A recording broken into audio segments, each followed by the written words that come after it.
बोलो। तुमने बेईमानी की हदें तोड़ दी, लोगों का खून चूसा, रिश्वतें खाई। तुम समाजवाद और देश के नाम पर एक कलंक को। समाजवाद? हमारे देश में समाजवाद कहाँ है? हमारे देश में तो अवसरवाद है, जात पातवाद है, कुर्सीवाद है। अरे समाजवाद तो तब आएगा जब आप अपने वोट की ताकत महसूस करेंगे। ये जो वोट है ना, ये कागज का टुकड़ा नहीं है कि डब्बे में डाला और चल दिए। ये वोट तुम्हारे परिवार, तुम्हारे देश, उसकी उन्नति की पर्ची है। ये तो दो धारी तलवार है जो दोनों तरफ से काटती है। ठीक जगह पड़े तो देश खुशहाल, और गलत जगह पड़े तो देश का सत्यानाश।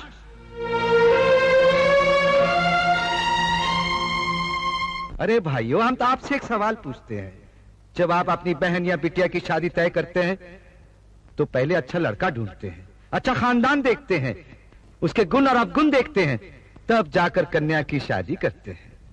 वोट भी तो तुम्हारी बहन और बिटिया है ना, उसको किसी को भी उठाकर दे देते हो। अरे भाई, ये वोट तो भरोसेमंद और ईमानदार को देना चाहिए। मगर आप लोग क्या करते हैं? बेचते हैं अपना वोट, वोट का ब्लैक मार्केट करते हैं। जिसने ज्यादा पैसे दिए उसे दे दिया। वोट तो ऐसे बांटते हो जैसे वोट सड़क पर मिलता है। कभी किसी दोस्त को दे दिया, कभी अपनी जात वाले को दे दिया, और कभी बेच दिया। अरे हम तो कहते हैं जो वोट बेचता है वो भी बेईमान है, जो वोट खरीदता है वो भी बेईमान है। तो फिर किस मुंह से हमें बेईमान कहते हो? हाँ, अरे अगर बेईमान लोग सरकार बनाएंगे तो सरकार तो बेईमान बनेगी ही। तो फिर चिल्लाते काहे को कि डाउन डाउन मुर्दाबाद? जिस दिन तुम वोट खरीदने वाले को अपनी चौखट से धक्का मारकर बाहर निकाल दोगे, उस दिन ये सब कुछ ठीक हो जाएगा। अब देखो, हमारे इन उप मुख्यमंत्रियों को, इन बेईमानों को किसने भेजा? ये आप ही लोगों के भेजे हुए हैं ना। अब ये बेईमानी नहीं करेंगे तो क्या करेंगे? आज से 5 साल बाद जब इनको इलेक्शन लड़ना पड़ेगा तो ये पैसा कहां से लाएंगे? अरे यहीं से तो लाएंगे ना। अरे बोलिए बोलिए। आप कहते हैं कि हमने रिश्वत ली है, बेईमानी की है। अरे हम कहते हैं हाँ हमने रिश्वत खाई है। कोई कहता है 12 करोड़, कोई कहता है 15 करोड़, कोई 16। आप जानते हैं हमने कितना कमाया है? हाँ, 62 करोड़। 62 करोड़, 60 और 2।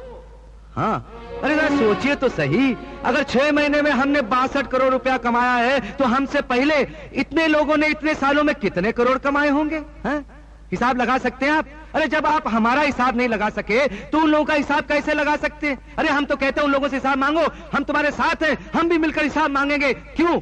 क्योंकि अब हमें पता चल चुका है कि ये रुपया, ये पैसा कमाने का तरीका कौन से रास्ते से होता है। हाँ, बेईमानी का पैसा किस रास्ते से कमाया जाता है, ये अब हमें पता चल चुका है। आप लोग कहते हैं कि हम बेईमान हैं। हाँ, आप क्या कहते हैं? आप धर्म के अवतार हैं। आप क्या कहते हैं? आप न्याय के देवता हैं। आप क्या कहते हैं? आप ईमानदारी के पैगंबर हैं। कोई कहता है हम न्याय के देवता हैं, कोई कहता है कि हम धर्म के अवतार हैं, कोई कहता है ईमानदारी के पैगंबर हैं।